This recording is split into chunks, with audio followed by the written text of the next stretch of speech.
What's going on, everyone? So today we've got a ton of cards to talk about. I missed yesterday, took a day out to spend some time with the family, and we are back, and I cannot wait to dive into some cards and actually play them in some games for future videos. But a big thank you to my patrons over on Patreon. They were giving me a hard time for not seeing the video, so hopefully the longer one today will satisfy your interest. Let's dive into the first one with some cards that were posted just a little while ago. Starting us off with Rotunda Senate Guards. 4-cost Vigilance, 4/5 Republic Trooper. While it's undamaged, it gains Sentinel. So honestly, a 4-resource, 4/5 Sentinel is not bad. I mean, we saw the new captain from the new set with the Disclose that heals bases as a 4-resource 4/5 Sentinel. 4-resource 4/5 Sentinel is obnoxious. It is tough to deal with. The only issue I see right now is like we have a lot of 4-resource plays that are really good in the format, and a 4/5 Sentinel, it can be good at times, but in other situations, I mean, it is just a 4-resource 4/5 and it can kind of be bypassed. I'm curious if Republic's going to get significantly stronger to where it's worthwhile running cards like this. I mean, I think this is a perfectly playable card. I think this is one of those draft cards that's going to be secretly super strong and obnoxious to deal with. So I think that's the way to look at this one. Next up, we've got Hyperspace Disaster. So basically our new version of Super Laser Blast, I guess. More like a Turbo Laser Salvo, but for the space arena, I guess. 7-cost event in Vigilance, defeat all space units. This is interesting. It is a very interesting card. Obviously, this seems like an interesting sideboard card. I don't think this is a playable card in your main deck. There are very few decks that this truly does really well against. Most of the times, if you're playing it main deck, you're probably just going to be resourcing in the early game. And when you do get to the late game, it might be a 7-resource kill 1 space unit. And so I don't really see this being all that powerful, with the exception of like you find yourself as an Iden Data Vault player and you're fighting against Vader Yellow, for example. You side this in, you've got 7 resources when they have 6 to deploy their Vader, and no matter what they do, they get all their space units defeated. That obviously seems like a great situation, but that's more of a sideboard situation than anything else. Maybe as a one of main deck I could see, but similar to like Nebula Ignition, where Nebula Ignition really wasn't a card that people were playing, with the exception of maybe like a 1 of or 2 of in very specific decks or very specific matchups. That's kind of where I see this card, and even more so to that point. I don't even think it's as strong as Nebula Ignition. I didn't even think that card's very strong, and it hasn't really been. So kind of a little bit low on this one, but again, great sideboard, I think. Great sideboard card. Next up, we've got probably one of my favorite cards of the whole set so far, and of course we got a little head action from board games, which is where this is from. But 5-resource ground unit in double command, Chancellor Valorum. It's a 3/7 Republic official. When this unit completes an attack, you may disclose command, and if you do, you put the top card of your deck into play as a resource. So first off, 5-resource 3/7. It's a little bit tanky, which isn't bad, but not a great stat line. I would much prefer a little bit more power on this thing. Obviously, we've seen 5-resource 4/7s with like Ray and the new card, I forgot the name of it, that we saw just the other day. But that's a pretty common stat line. A 3/7 obviously is weaker because it has a very powerful effect. This is the type of card where I want to bring back Endless Legions and see if we can do one last hurrah for set 6 and see if we can do some fun stuff with it. Triple command as a disclose, however, is actually just extremely difficult. If you think about what this requires, if you're playing this on curve, you're going to have like 3 cards in your hand, potentially 4 because you're going to have to attack. So you need either 3 command cards in your hand at that time, or a double command card and a second command card in your hand at that time, which doesn't seem like it's crazy, but you either A, have to build your deck in a way such that you have lots of command cards to make this work, or B, play your early turns potentially a little bit inefficiently in order for this to really function. And I don't think it's going to be all that easy to do, because on turn 2, you're going to want to be Super Laser Technician, Resupply, and those are both command cards that you're going to be ramping to get into Chancellor Valorum a little bit easier. Not to mention, you have to play double command to make this function. However, kind of a sweet ECL target. ECL this out, boom, you ramp. Boom, you probably start the next turn, ramp again. I mean, that is what I'm talking about. Double ramp. I mean, think about this. Turn 1, play something random. Who cares? You know, maybe a Pryce on your head just for fun, right? Turn 2, Super Laser Technician, Resupply, something like that. Turn 3, you ECL Chancellor Valorum out. And let's say you did do that curve. Well, maybe you kill that person. You've ramped turn 1, turn 2, turn 3. So on turn 3, you're at 5 resources. But on turn 4, not only have you ramped from the Valorum attack, you've also ramped from the Pryce on your head. So you could potentially be on like 8 resources on turn 4, which is crazy to think about. You can follow that up with like commands and things like that, just to like really double down. And obviously double command, you can play the command card, and you do, like I said, get access to ECL. So there's some strong things you can do, and I'm really excited for this one just because I think it's going to be fun to play with like endless legions. I will be curious to see whether this is actually a playable card. I think the double command thing is really the thing that hurts it most. The disclosing triple command is possible in certain decks, although you don't really want to be holding on to 3 command cards usually at any given moment. It's just the fact that you have to play double command. And right now we just don't have a deck that really fits for double command. That's particularly strong. Next up, we've got Junior Senator, 2-cost ground unit in Cunning Heroism. It's a 3/2 Republic official. When played, you return an upgrade that costs 3 or less to its owner's hand. Now, initially when I read this, I thought it was 3 or less from like the discard pile to your hand, and I'm like, oh, okay, that's kind of interesting. I don't know, that's very strong, but honestly, this seems like an actually very powerful card. If you just think about kind of what this is able to do, obviously on turn 1, it's not going to look all that exciting. However, even on turn 1, it's actually not bad. A 3/2 typically is a very horrible stat line in the format these days. You got things like Secretive Sage, Director Krennic, Crafty Smuggler, L337, all these like 2/2s with shield, or you got things like Yaddle and Adi Glia, the 2/4s that live the attack and kill your unit. However, at least this gets rid of the shield tokens from those units, which can be pretty powerful. But also, I just see this as just being another unit you deploy to the board that, you know, bounces an upgrade. I don't think it's like anything special. I don't even think it's necessarily premier playable, unless the Republic official tags are relevant. But it could be interesting. You know, I just think that the card is interestingly created, and I think that it's got an interesting ability that could do some stuff. And lastly, for the board games that we've got here, we've got 4-cost event Incorporate War-mongering. Command villainy, give your friendly unit +3/+3 for this phase. Give each other friendly unit +1/+1 for this phase. This is not good. I mean, all these like global pump effects have just been really, really poor. The one exception to that has been Unity of Purpose. And the reason that is it's reasonably costed for the amount of insane buff that you get. I mean, this card, yeah, you get +3/+3 and +1/+1 to all your units. That's not bad. And I mean, let's say you're playing, assuming you could play this in like double green Rex, for example, you are getting a good effect, right? Let's say you're playing this in just double green Rex, even if you're playing for the penalty, and you flip on 5 resources, you flip for 7 units with the Chancellor Palpatine. Next turn, you play Corporate Warmongering. Great, you got 7 units. You essentially get 7 power or 6 power from each other from the unit, and then another 3. That is 9 power. Cool. Unity of Purpose. If you did that with Unity of Purpose, you have 5 different units on the board. 5 units? 5 different units on the board. That is +5/+5 to every single unit. That is disgusting. So the difference, like the level of like these combat tricks between these different decks is so significant that's the reason why we've only seen Unity of Purpose. And that's why that deck can even exist in the first place. But I don't think Corporate Warmongering is going to be a card that we can even play. Next up, we've got another Grand Moff Tarkin 6-cost ground unit in Cunning Villainy. It's a 2/6. When played, you take control of an enemy non-leader vehicle unit, and when this unit leaves play, that unit's owner takes control of that unit. Honestly, this seems like it has some pretty interesting potential.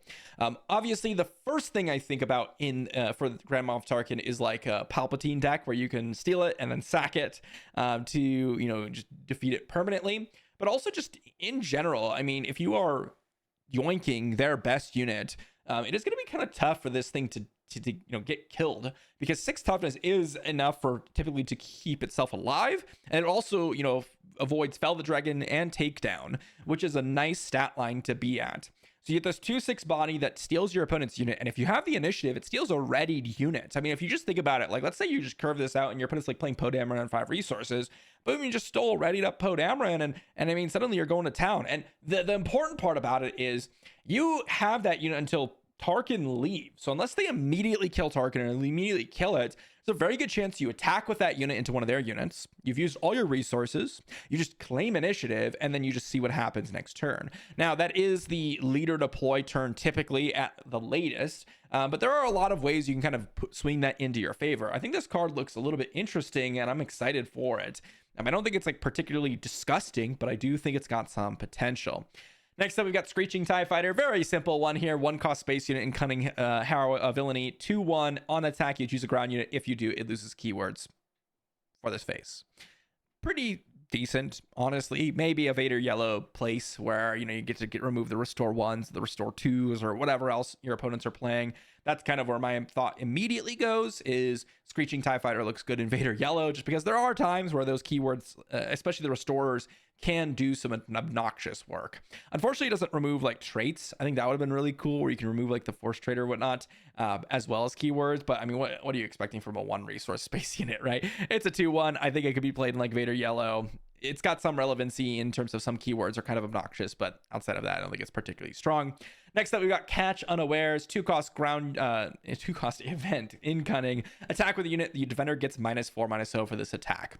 So essentially, we have a card that is like a reverse surprise strike, in that instead of attacking with a unit and you get buffed, you attack with a unit and they get debuffed. Now, do I think this is particularly strong? No, not really. I mean, I do think that in general, this effect can be interesting for like draft. But if you look at kind of what people are trying to do, oftentimes, if you could kill a unit, you're just killing the unit and you're not really caring about it using a card. I mean, this disrupts your entire curve because you're going to have a big unit to knock out their units. And oftentimes your unit, the reason why Surprise Strike is used to kill off other units is that you're punching up and your unit could potentially live because it's got high toughness, low power. Or maybe they just play it, 3/5 and you play a 3/5 and your Surprise Strike now kills theirs and lives. I mean, that type of stuff. So I don't think this is particularly good, especially since you can't attack base. That's part of the reason why Surprise Strike is so strong. So you got that versatility built into it. So yeah, not a huge fan of this one. Maybe some draft playability there. Next up, we've got Cassian. This is a 2 cost ground unit in Vigilance Heroism. This one's interesting. It's a 2/2 fringe. And while this unit is defending, the attacker gets -2/-0. If an enemy card ability would deal damage to this unit, prevent 2 of that damage. So this is a legendary, and I do think it's a very interesting turn 1 play. I think the biggest thing holding this thing back is its tags. I don't think Fringe is really a playable tag right now, so I don't really know what card you're really interested in this. But if you think about what this does, is it makes Yaddle and Adi Galleon, those types of cards, do nothing. Karis do nothing. If you are, and that's assuming you're defending, and you can't do something like Quinlan it, right? Quinlan Tarkin Town doesn't work. Cad Bane Tarkin Town doesn't work. If you do something like, I don't know, Daring Raid doesn't work, right? I mean, that is a powerful effect. I mean, this is a very interesting 2-drop. This is a very interesting card that I think has some potential. I mean, there's not really a whole lot to say about this because it's just a 2-drop 2/2 that kind of, stays alive, but then also negates a lot of your opponent's abilities. And I think that is where it gets interesting, right? And so will we see this? I think so. I just wish it had an interesting tag, maybe like a, I don't know, not that Rebel really. I mean, I think Rebel fits it. Yeah, I mean, Rebel. Yeah, I mean, not that this particular version of Cassian, I guess, fits in Rebel, but, I mean, if it had another tag, I'd be way more excited about this. But the Fringe tag, I mean, again, this is like an absolute hoser for certain decks. So I think this is actually pretty strong. But I'm curious to see if any deck's actually going to index towards it just because it doesn't have the tags that they're looking for. Next up, we've got Unauthorized Investigation. This is a 3-resource event in Aggression that says you may disclose aggression, and if you do, you create a second spy token. So you get 2 for the price of 1. Let's go, right? Yeah, I'm not a whole lot convinced by this one here. Creating a spy token is just not good for 3 resources, and creating 2 0/2s with raid for 3 resources just seems absolutely atrocious. Like, we've had the double command card that has allowed you to create 2 clone trooper tokens, which is 2 2/2s. That is just not playable at all. And these are 0/2s. These things just die. I mean, this just doesn't seem like a playable card at all in any situation. I mean, maybe if you have some disclosed synergies, maybe, but ooh, we'll see. 4-cost event in Tempest Assault. This is an aggression villainy card. If you've dealt damage to an enemy base this phase, deal 2 damage to each enemy space unit. This one, I mean, it's tricky. I don't really know where you're going to fit this in. I mean, again, my thought immediately goes to like a Vader yellow because 2 damage to each space unit is relevant. But I mean, if you're doing like 2 damage, even if you are dealing 2 damage to every unit, that's going to be a niche situation, period. Think about like the ground, is it Bloodsport or something? So there's a 2 damage to each ground unit card. I think it's Bloodsport or something, but and then you have like Death Field, and then you have, Bombing Run even, which is 3 damage to each unit in an arena. I mean, there are a lot of interesting cards like that, but this is just even more niche, and you have to have taken an action before you use this, and it's 2 damage to only space units. You can't even choose ground units if you prefer that. This is going to have some hard time being played, I think, in general. Next up, we've got Hondo Ohnaka, 6-cost ground unit and aggression villainy. It's a 6/5 with each other friendly unit gaining raid 1, and it has plot. Obviously, the first that I have is Cad Bane Red, where, we are getting access to Marchion Row, trying to do some raid nonsense, and you can obviously play at the same turn Cad Bane comes down. Is it actually that strong? No, I don't think it particularly is. I mean, a 6/5 that gives each other from the unit raid 1 isn't bad by any means, in terms of just like straight up bad, especially since you can essentially play it for, 1 extra card. Like, it's kind of like drawing you a card because you can resource it. But 5 toughness is very easy to kill. It is so easy to kill on 6 resources. So I don't see a lot of situations where you're able to like deploy Hondo and get the maximum value out of it. And then he probably just dies. So we'll see. But I mean, it is cool. It's an underworld card. It works with Cad Bane. Maybe something there. Next up, we've got the Galleon. This is a 7-cost space unit in aggression villainy. It is a 6/6. And when played, you may disclose aggression, villainy. And if you do, you create 3 spy tokens. Honestly, these are the types of cards that I am really, really hoping are even playable. 7-cost space unit 6/6 is not that great. It's not like super exciting or anything like that. I'm not like, ooh, yeah, let's go, great body. But I mean, you do get 3 more bodies with it. 3 spy tokens is kind of a lot. So maybe you could do something with that. I don't think you will be able to do something with that. I'm really hoping that there's going to be some sort of situation where you're able to talk with multiple units. Something that like really fits you Lauren style, the leader that we saw, where you're able to attack with, a couple of smaller units, right? Attack with the Galleon, attack with a spy token, you get those actions in. But something that rewards you for having all these units. I mean, there hasn't really been that effect. I mean, I guess you could say like Hondo, right? Hondo with a raid 1 to give it all to your other units. I mean, it's just that there's so many actions involved with that. There's so much tempo loss. They're so easy to interact with. It's tough. I'm very curious to see if we're going to make it work. Next up, we've got 2-cost upgrade and aggression. When played, you create a spy token, and it's +1/+1. 2 costs for +1/+1 is bad. We've got 2-cost upgrades for +2/+3, +3/+2, things like that. So really, you got to get some value out of the spy token. I do think that it's kind of nice. You can put this on space units and ground units. And I mean, maybe you can do something with it. Maybe there's some sort of spy plus upgrade synergy that you can start, building. But I mean, this is more of like a draft card to me. I mean, I said it's not bad, but it's pretty bad. I'm gonna be honest, guys. Yeah, a lot of these are common, so I'm not really like holding out a ton of hope that they're going to be like extremely playable. But we do have some leaders to talk about, including Governor Pryce. This is an aggression villainy leader with an action to pay 1 to ready a token unit. So you get to ready up a token, most likely a spy token, but there's some other tokens out there. Then she deploys for 6 resources as a 4/6. Horrible stat line. A 6 to deploy 4/6 is just so much worse than a 4/7. But she also gets +1/+0 for each friendly token unit, and on attack you create a spy token. I would have really preferred this. I think there would have been something really interesting going on with Pryce if it was +1/+0 for each friendly token unit. The fact that it's a readied token unit, obviously it's trying to reference her ability on the front side, and you're able to pay 1, ready a token, get some tokens ready. But I would have really liked to see something where you can like, let's just think about this, for example. You deploy Pryce, You play Palpatine from your resource pile. You get 2 spy tokens. They gain Sentinel, right?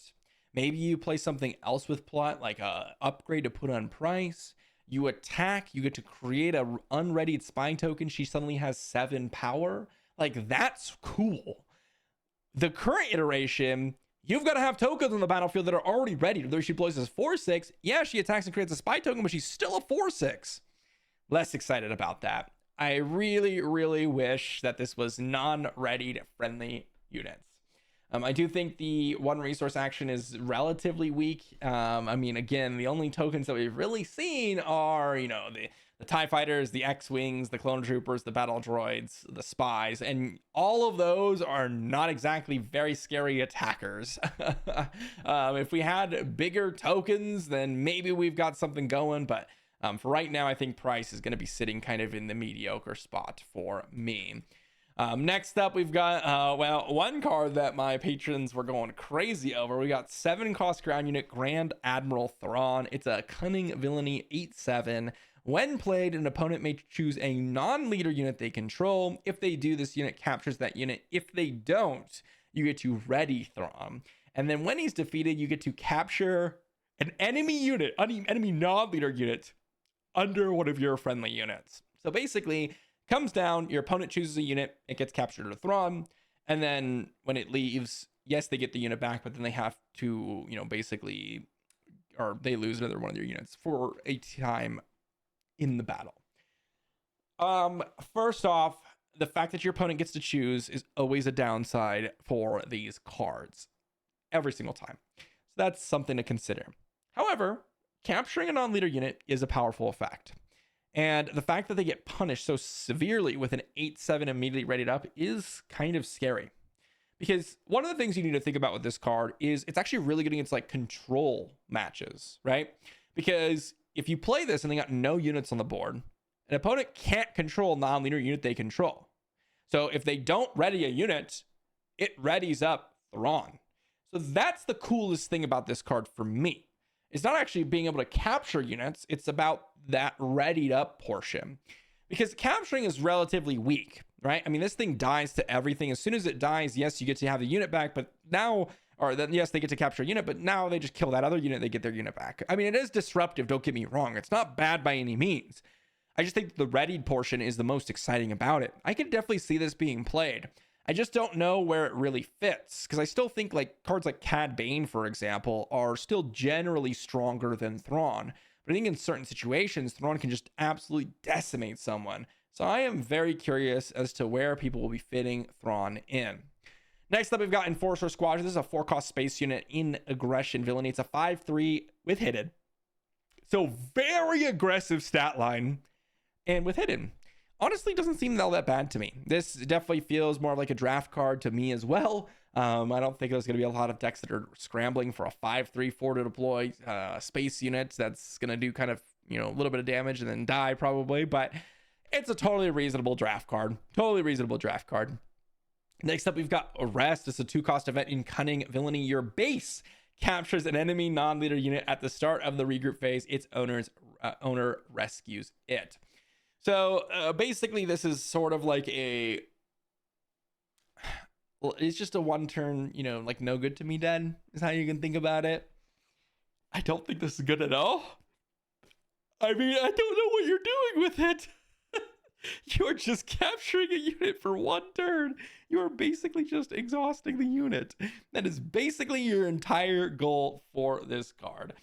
I don't really see this doing anything. I mean, I don't know. Maybe, I mean, it is interesting, and I mean, No Good to Me Dead is powerful, but it's not even No Good to Me Dead because they still get to, you know, do some stuff next turn. I mean, I don't know. It's good with Sentinels is the kind of the thing I'm thinking of, is like if your opponent has a relevant you know, place for that body, right? Like if you're just capturing a unit and it's just trying to not attack your base or your units, it's just a No Good to Me Dead. You have to get some other value that the body just being there is affecting. And so if you do that, maybe Arrest is a little bit interesting. But I mean, it is a cool card and I am excited for it.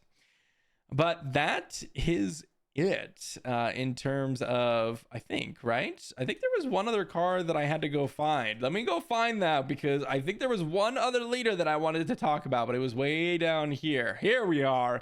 There we go. Can't leave without talking about Leia. So Leia, Vigilance, Heroism, 1 cost action to disclose any aspect with the exception of villainy. And if you do, you give an experience token to a unit that doesn't share an aspect with a disclosed card. She deploys for 6 resources as a 4/7, and on attack, you basically are able to do her ability. Honestly, this seems really cool. I mean, I don't think Snoke or Thrawn or anything like that have been like particularly amazing, right? Giving those experience tokens out. But I mean, Rey has, and arguably this is a lot less of a restriction, because you can disclose any card. It's not like it's it has to be a unit or anything like that. So the idea here is, if you are playing a deck with various different aspects, or maybe you're just playing a deck with Vigilance, Cunning, Vigilance, Command, and you play a command card like Battlefield Marine, for example, but turn 2, you reveal your, I don't know, Daring Raid or something. Boom, you suddenly get to get an experience token on that Battlefield Marine. Not that you'll be playing all 3 of those cards in the deck, because you're going to pay the aspect penalty. But that's just something that I think is going to be pretty common, right? I mean, you're going to have a mix of cards. Like, you can very easily reveal, a secondary aspect to the unit on the battlefield almost every single time. So this kind of is like pay 1 to put an experience token on a unit, any unit. And that seems strong to me, right? It just seems very strong to me. And she deploys as a 4/7. I mean, just the 1 cost. I mean, if you think about what a normal deck will be doing, right? You're playing, let's say, just like Quinlan. I mean, that's not a Quinlan, but let's say you're playing Raid Data Vault, right? Because I think Leia kind of fits in that shell as well. You're playing things like Gunji and Yaddle and Secretive Sage. So turn 1, if your hand is like Gunji, Yaddle, Luke Skywalker, I don't know, Fell the Dragon, whatever, you just play the card that you can synergize with that card in your hand, in your action, and you just are able to put an experience token on it if you want. And that, it just seems like it's like almost a guaranteed ability. You just pay 1 for an experience token is kind of how I read this for the most part. So, I mean, it's interesting. The only downside, I guess you could say, is like if you have an aggression heroism card and you're playing like Yaddle, that wouldn't work. So you do have to have like those mix of non-heroism and heroism cards. And you can't necessarily be playing, like Anakin Skywalker and then disclosing, Power of the Dark Side or whatever, because it doesn't even work with the ability, right? So I guess it's not necessarily guaranteed, but it feels like you could construct a deck that would really work well with it, right? Even nowadays, things like Resupply and Secretive Sage and all those cards are being played very, very frequently. So, that you will have a little bit of overlap with heroism, but outside of that, I mean, this seems very, very interesting, very, very powerful. That said, let me know what you guys think. I mean, what do you think about Leia? Is she actually a strong leader? What do you think about the new Super Laser Blast? All the random cards in the uncommon and common spot. Cassian, is he actually truly a legendary worth card? Tempest Assault, are you going to be able to play with that card? Governor Pryce, by the way, I really wish they had changed her text. But I am excited to play around with all these cards. Let me know what you think in the comments section down below. Thanks for watching, everyone, and I'll see you off the next one.